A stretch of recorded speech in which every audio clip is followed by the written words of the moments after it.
What is Wellsprings of Talent? Well, Wellsprings of Talent is a program that's designed to really help both individuals and organizations bring out the very best in their people. One of the things we've discovered in the research that we've done is that there's really about 30 to 40% of people's capabilities that they have available to deliver to their organization, but that they're not being accessed effectively. That's a huge loss in productivity and opportunity, not only for the organization, but also for the people themselves. So Wellsprings of Talent gives a very powerful set of tools that both individuals and organizations can use to bring out the very best in themselves.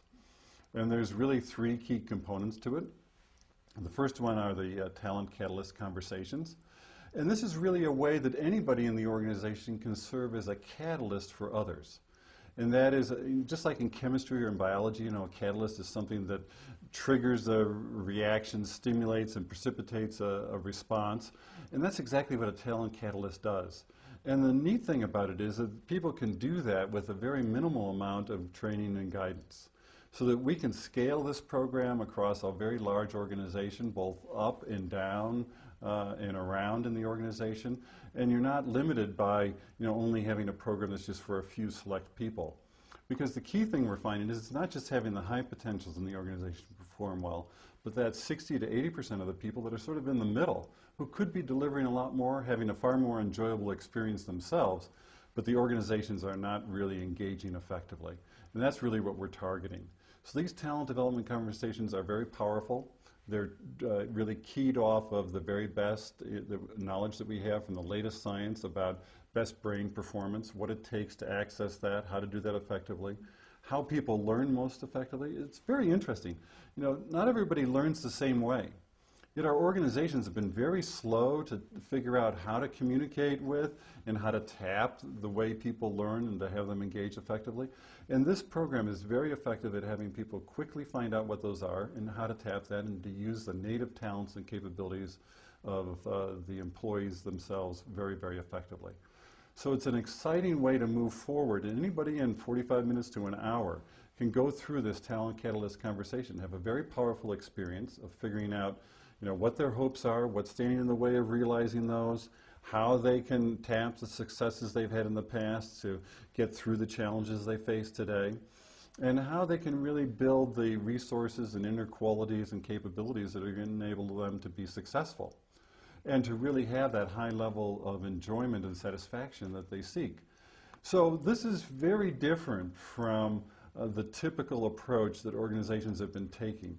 Organizations tend to take an approach with talent development that is sort of a top-down command control view of the world. Like, okay, we're going to figure out what our people need to know and what we need to get from them, and then we're just going to try to drive those results. I talk to the organizations and I say, what are you trying to do? Drive your employees. The only people that, entities that I think of as being driven are cattle.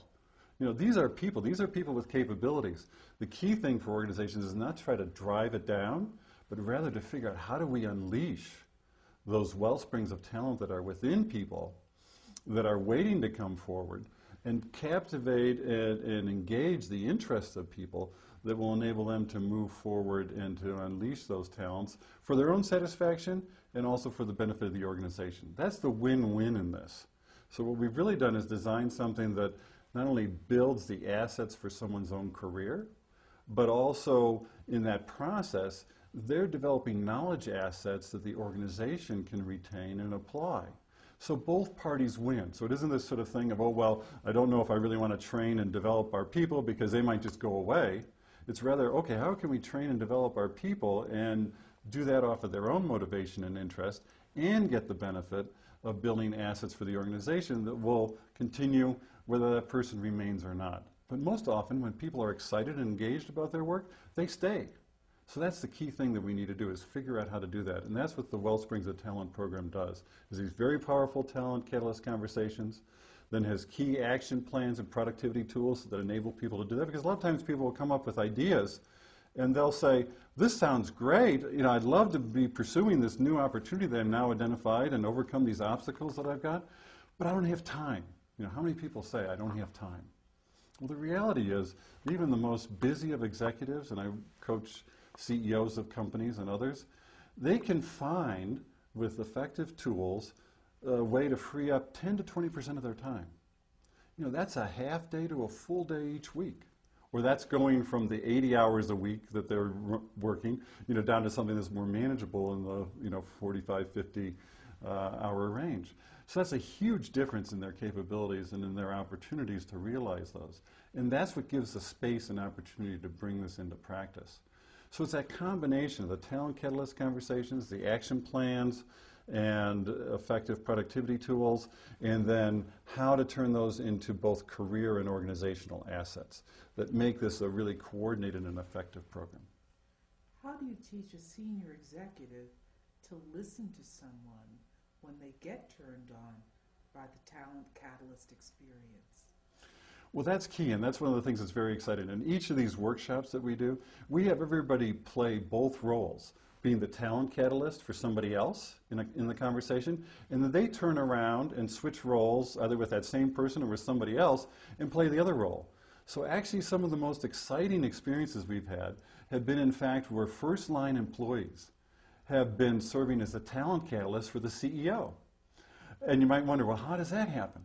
Well, oftentimes the CEOs are most interested about, you know, how can I better engage my people? Who better to catalyze new and fresh ideas for the CEO than that first-line employee that CEO's, you know, trying to, quote, in his own mind or her own mind, motivate. But rather to see, okay, how can this first-line employee help them see some new perspectives on this issue? And how can that first-line employee really help bring out some better talents and capabilities on the CEO's part and how to respond? So it's a very interactive kind of approach. It's not this sort of like, okay, we're doing this program just for the unwashed.